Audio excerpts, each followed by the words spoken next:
This shit's so good. I gotta share some more, and then I'm not gonna share anymore after this. But for me, these next few minutes can be pivotal in life changing, or mindset changing to anybody who hears it. So I really pray that whatever God wants to share with you through what I'm saying in what I'm about to record, I hope that it furthers your understanding and your mindset. I hope that it helps establish growth and help you um, use discernment to prioritize and set things correctly in your life. That's things, people, places, relationships, disconnections, reconnections, terminations. Basically, you're the boss of your life. You are the CEO of your life. The only person that you answer to in real life is God and your spouse if you're married. Personally, I am single as a Pringle. I have not been married since 2012. It has been some of the most interesting, growthful 8 years that I've experienced. It will be 8 years total in September. And in addition to that, I've been celibate for like 5 years since 2015. So when you are single and celibate, and you're able to focus on your purpose, understanding yourself, understanding where you desire to grow, where you need help, where God is showing you the type of people that God would like to place around you, what God has for you. When you begin to be single and celibate, everybody doesn't have to be celibate. This is not me trying to convince nobody to be celibate for any reason. For me, when I became single, it advanced my life. When I got a divorce and I decided that I was tired of the relationship that I was in hindering me more than growing me, when I realized that we were not growing together, that he was doing his own thing and had his own understanding, and I had a different understanding of what my relationship with God was supposed to be and how things were supposed to function. When that became the present moment, and I realized that my purpose was stifled in the connection of marriage that I had formed, in the connection that I believe God wanted me to grow through so that it could prepare me for the next stage of where life would take me. Now, I did not have to get married and endure that relationship in order to grow the way that I grew. However, when I decided to say yes and I decided to go down that path, when I decided not to leave, when I wanted to break off the engagement and I continue on down that path, there were certain things that God already knew that would transpire, that would grow me, that would establish lessons within me, that would help me and have me to become a better version of myself, because I learned the things that I cannot settle for. I learned what's unhealthy for me. I learned that I could have chosen differently.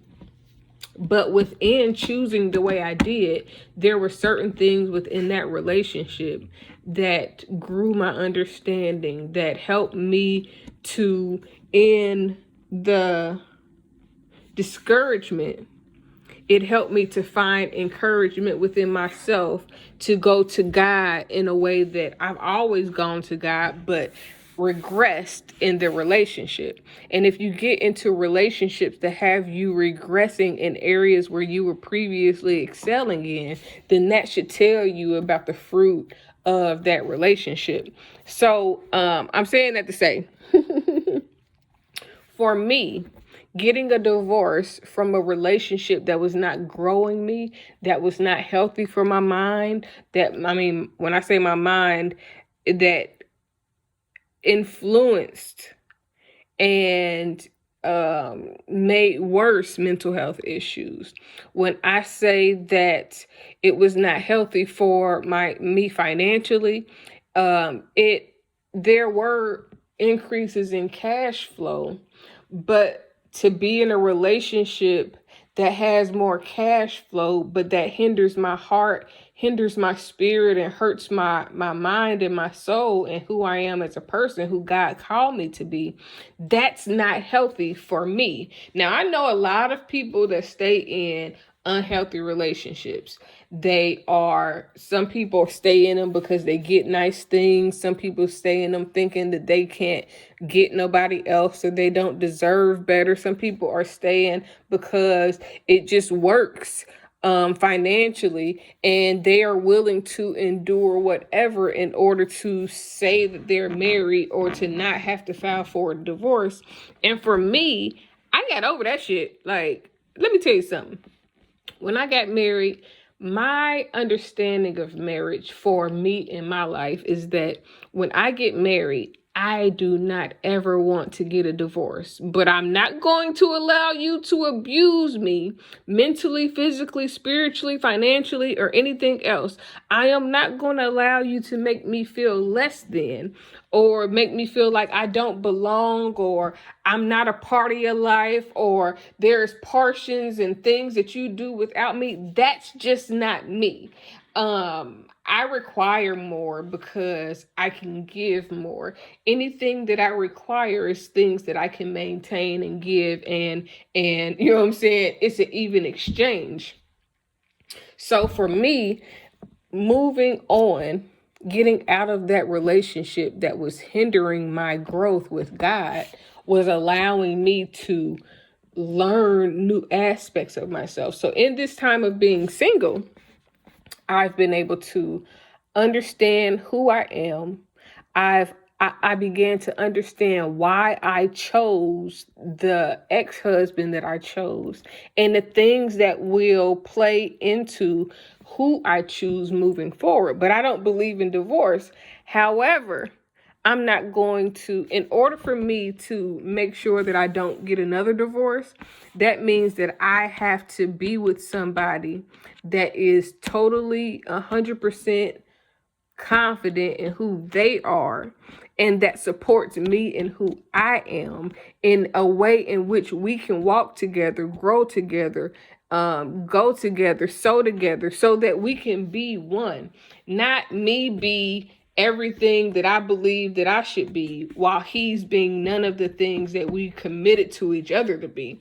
And so celibacy gave me the clarity that I needed to, and when I say celibacy and being single, I mean not entertaining somebody in such a way to where I'm allowing my mind to be distracted by sex, by just catching feelings over bullshit that ain't real. Those things, when you remove all the static, the clarity becomes evident. And when you have more clarity and you don't have as much static in your relationship with God, then God is able to speak to you more clearly, to guide you more abundantly, and to lead you on a path that you may not be able to be on if you're surrounded to the wrong people, if you're married to the wrong person, if you fucking the wrong nigga or bitch. Like, you have to have a coming to you moment. You need to really evaluate if you are happy and growing and productive, and y'all can grow and be productive together, then, do what you got to do.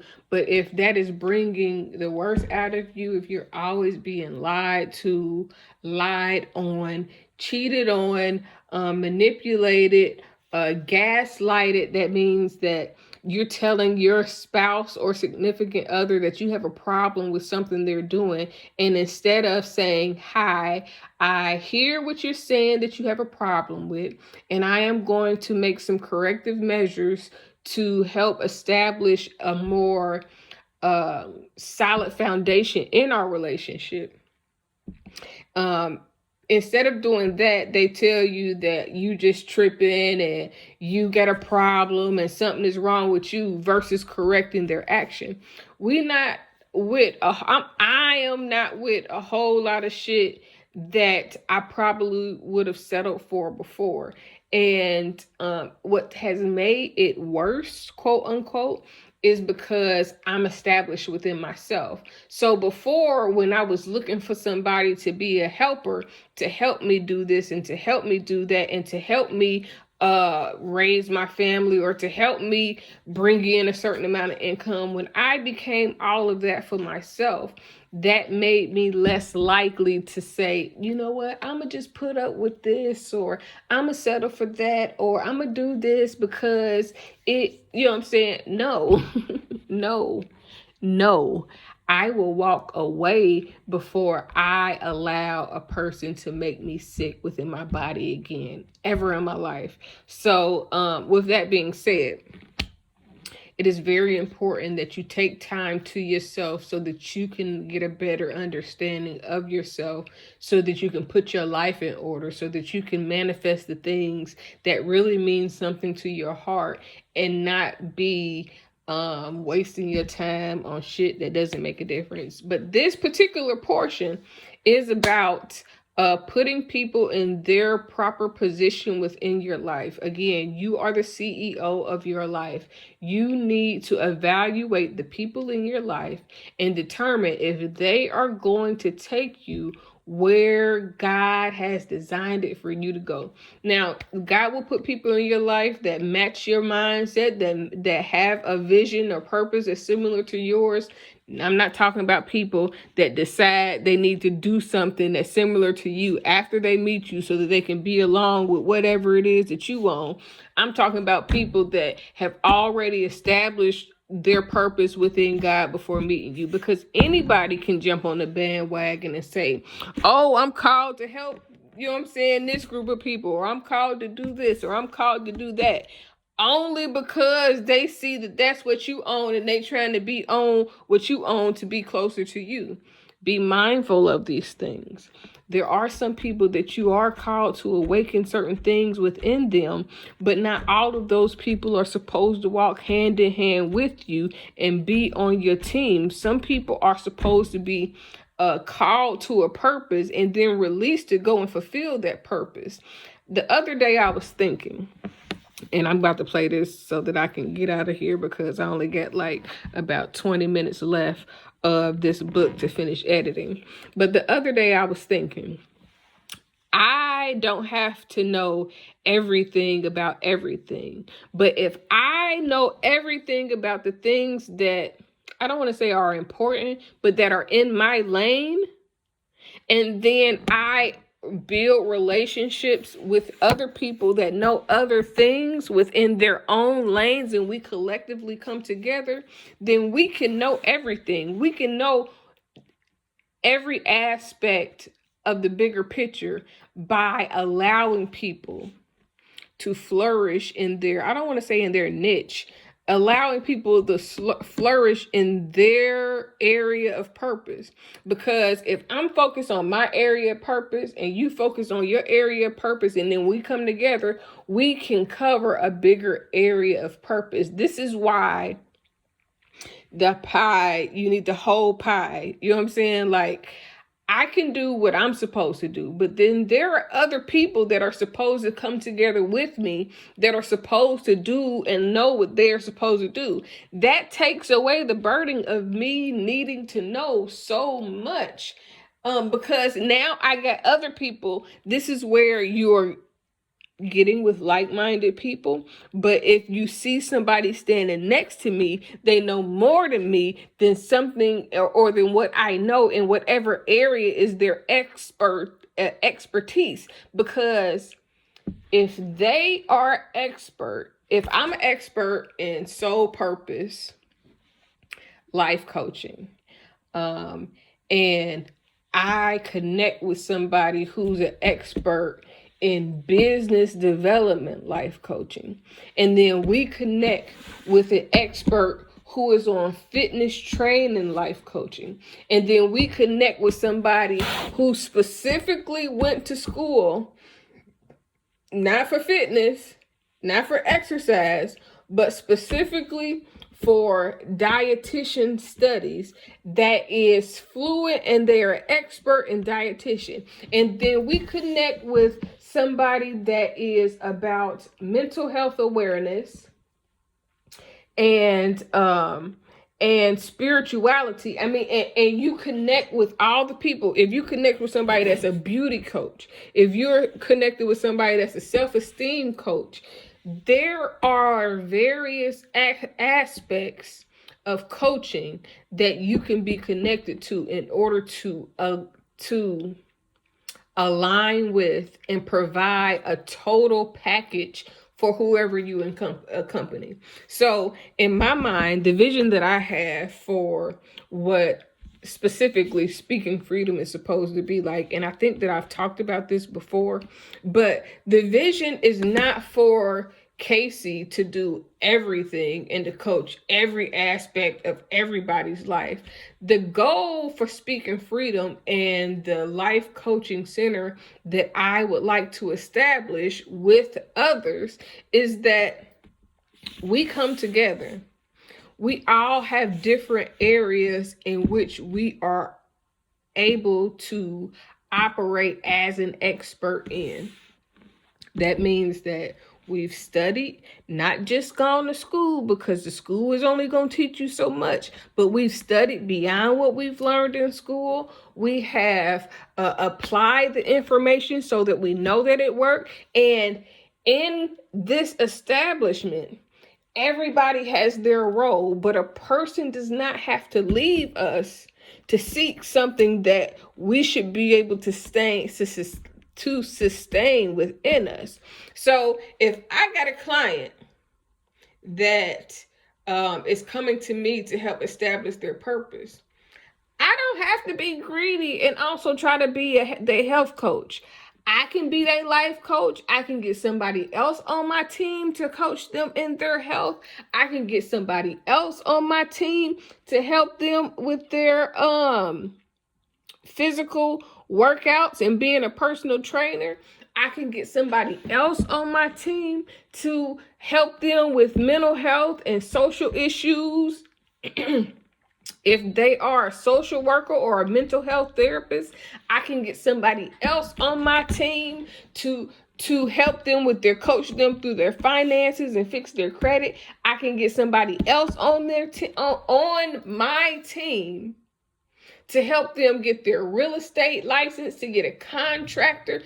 The goal is to be a full-fledged, all-around resource service center, basically, that can change your life. And it doesn't necessarily have to be like, the goal is to have the company house be where people come to get whatever it is they need. And if somebody needs a place to stay, then they should be able to reside here once I move. Ain't nobody living in this house with me no more ever again, because people just ruined it.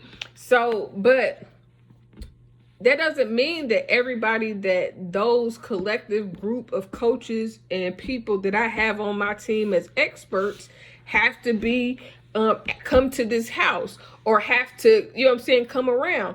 Some of these resources can be done virtually, but the goal is for you to be able to come to Speaking Freedom as a life enhancement center, as a virtual resource center, and get everything that you need so that when you leave Speaking Freedom, you could have got a deal. You could have got a modeling career. You could have got a house. You could have got your credit fixed if you need your credit fixed. You could have got a job. You could have got your purpose established. You could have got your business done. You could have got in shape. You could have got a dietary plan. You could have got counseling or social services. If you need it, you can get referred to healthcare. You can get referred to dentistry. You can get referred to all of these things because all of these people have become partners with the vision in which Speaking Freedom holds. And if everything goes according to what I believe God has shown me, then that will be a full house of everything that you need. That would be a storehouse for growth, for prosperity, for liberation, for anything and everything that you can imagine. But it first has to start with establishing the correct and purposeful relationships. It also has to be a part of terminating relationships that are not profitable, that don't reap the fruits or the results that you're asking God to show you, send you, or prepare you for. You have to have I don't want to just say discernment. You have to be aware of who, what, why, and how. You have to become the CEO of your life and not manage your life like a business, as far as if a person can't pay you, then you can't say hi. You know what I'm saying? Like, we ain't that type of people. That's not the purpose. That's not the goal. The goal is to establish a brand that is not only trying to sell you something, but establishes a relationship and a partnership to take you to the next level, because everything that you need, we have in-house. Everything that you desire to grow and become a better person, you can get from within the Speaking Freedom headquarters in the walls of the company house. And even if that's done virtually, the goal is to provide a mecca of resources that can push you forward and not set you back. But here is the recording. Not cheating. I'm not talking about, and if you're cheating, Speaking Freedom does not condone cheating in any way, shape, form, or fashion. However, if two grown, mature adults seek to have extramarital affairs within their relationship, that is their business, that is their prerogative, whether they're a poly relationship or if they're just a single monogamous relationship, whether they like threesomes, whether they like foursomes, or whether they don't want to have sex, period, and they just want to be together because they love each other. Whether it's someone that's a nun or someone that's not, we do not condone cheating, but whatever you love that is integral means that you don't have to lie, cheat, or steal to have it. We support it. If you are happy, if it is purposeful, if it is helping each individual grow your souls, we support it. We do not condone cheating. We do not condone manipulative acts. We do not condone narcissistic behavior. We are here to help you learn, grow, and get unstuck from all of those things that either hurt yourself or hurt other people, or that hurt you because you hurt other people. Because you never know who's there to be a blessing. It could be an angel in disguise, but if you're lying, cheating, stealing, and acting evil, or if you're being manipulative, if you're being fake, if you're being phony, if you're not being honorable towards the things that you say, like those things can hinder you because they can hurt the people that's supposed to help you grow, that can show you things, the people that can feed you. If you ruin or make toxic relationships that could have been lifetime, it could change the way or the things that you're aligned with. It could change the way you're meant to do things and how you're aligned. Reason, season, lifetime. Who's around for what reason? Are they there for a certain season, or are they supposed to be a lifetime? Because you cannot have sex with people that are supposed to be your friends for a lifetime and not expect some drama. Now, if y'all just into freaky stuff and y'all just all party and have sex together, that's one thing. But if you're playing manipulative games with people that are designed to be in your life for long-term reasons or for your lifetime of seasons, and you hurt people that's supposed to help you, or you help people that would have hurt you, it can throw off everything that God has planned for you. Because if you get hurt too deep, you might be scared to move forward. If you hurt the wrong person, the person that was supposed to help you to move forward might be delayed or stopped. Or God may have to prepare someone else to do something that was supposed to be done by somebody that you hurt. And you will never find the same person twice. It'll either be better or worse. I'm not saying that there is only one person that can fulfill your purpose. But what I am saying is that once you encounter the people that you're supposed to have in your life, you have to make sure that you nurture those relationships. You have to make sure that you set aside anything that could tarnish or hurt those relationships. You have to make sure that you clear out any distractions, but not attaching yourself and your destiny and your purpose to anyone, but complimenting each and everyone that you allow to be in your life for either a season, for a reason, or for a lifetime.